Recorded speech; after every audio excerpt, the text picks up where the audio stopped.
So just yesterday, I talked about how things look like they're collapsing for Sweet Baby Inc. As it seems like they're losing some major clients. People affiliated with them are struggling to find work because devs don't want to hire them because of their SBI affiliations. And some of their biggest defenders are on the verge of going out of business, looking very likely to be shut down. And now we got some breaking news that Sweet Baby Inc. is going full mask off, talking about like burning the entire industry into the ground. Well, a lot of the games that they've been working on have been complete flops. So I guess they're happy about that. Anyways, we'll talk more about all of that in this video once we get to those portions of the Park Place article that we're going to go over that talks about this entire thing, so let's get started. They say Sweet Baby Inc. employee admits goal is quote unquote burning the games industry to the ground. So they give us some more information about this Sweet Baby Inc. employee, apparently named Cameron Wild, claiming to be non-binary, and once again giving us that quote. In a presentation titled How to Get Away with Murder Subverting Genre Expectations at the Game Developers of Color Expo, discovered by YouTuber Kirsch. Wild introduces himself saying he is a narrative designer and sensitivity reader with a company called Sweet Baby Inc. Here we go.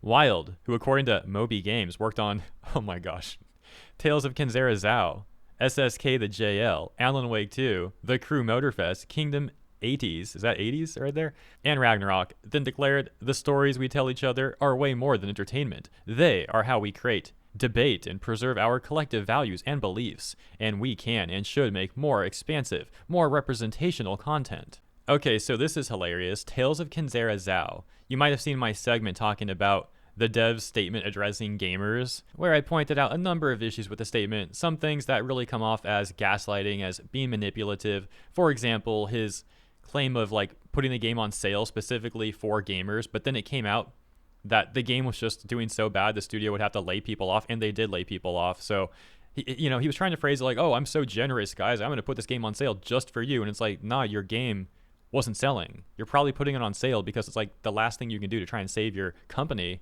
But no, he tried to manipulate people into buying the game. There's a whole bunch of stuff, in my opinion. This guy was saying that, to be quite frank, he's a good speaker, but if you actually like read between the lines and look at the facts around the situation, very manipulative statements in my opinion, but that's a whole other story. Point is, it's funny that this person apparently helped work on that game. I say help very loosely here, I guess, because once again, that game was a disaster. It was so bad that they laid people off almost instantly after the game came out. It was like a month or two later, and that studio very well may never release another game again.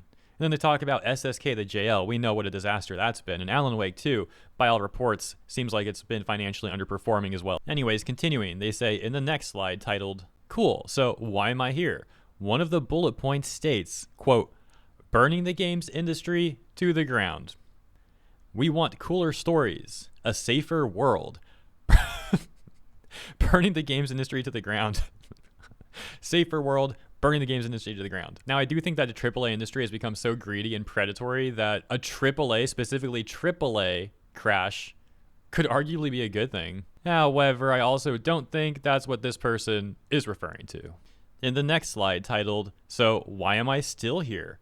One of the bullet points states, to prove that space where whiteness doesn't have to live is where some of the best stories are told.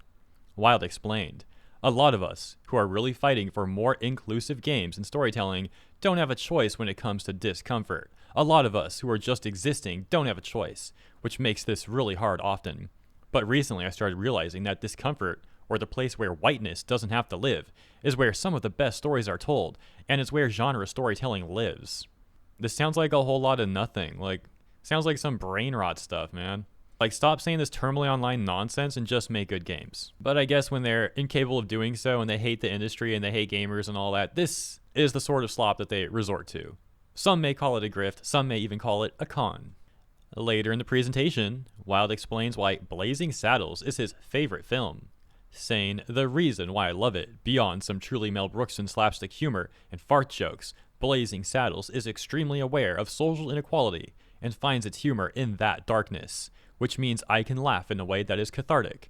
It's a movie that isn't making jokes about me, but for me, and I think that's really awesome, because you can just tell in the text. But it's also a fact that Brooks worked with black writers to make sure the jokes came at the expense of whiteness and chipped away at an absurd social hierarchy. It's deliberately and unexpectedly a narrative that contributes to the liberation of people like me. It isn't respectful. It's offensive. But yeah, it offends the right people, which is to me the point of truly incisive, intentional genre work. Bro actually talks about wanting to offend white people while he's done more harm to black people. Like, once again, that entire Zhao situation. In one ironic moment during the presentation, Wild did share a nugget of truth.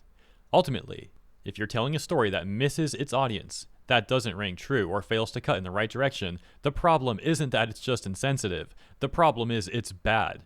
However, he then points to Django Unchained being an example of this. While explaining his point of view, Wild stated, "So a context-free version of art is supposed to make people uncomfortable. As an author, Quentin Tarantino feels like someone who grasps after edginess when they don't really have any human tragedy to explore the depths of. They don't understand that growth comes from trauma, sure, but it also comes from joy."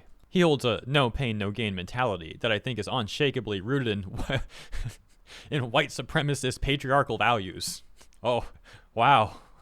There's the buzzwords, more buzzwords. Wonderful job making your argument there.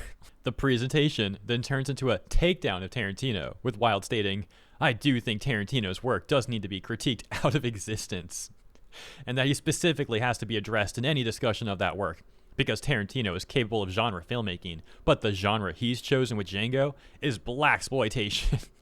What? And why?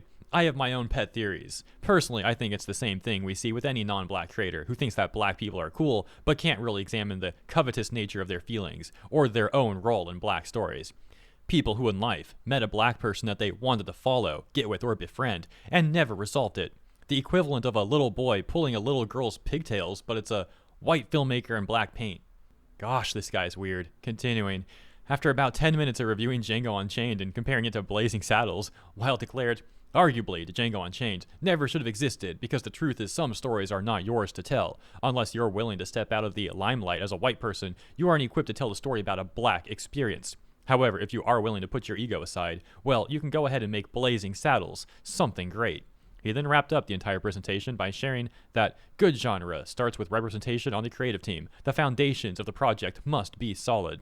Wild also claims that the identity of your characters, specifically your heroes, must define their challenges in the narrative, but it must also define their triumphs.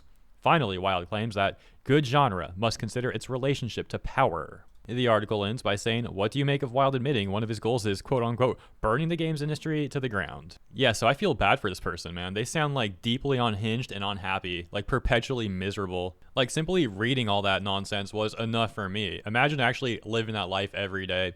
And then imagine how many people just like that are at Sweet Baby Inc. So yeah, that's the article. Let me know what you guys think about that stuff in the comments. I think I said pretty much everything that I wanted to while going through it, or at the end, so I'll leave it there. As always, thank you so much for tuning in, and if you enjoyed my coverage, please also consider liking and or subscribing to the channel. Appreciate ya, and I'll see you in the next one.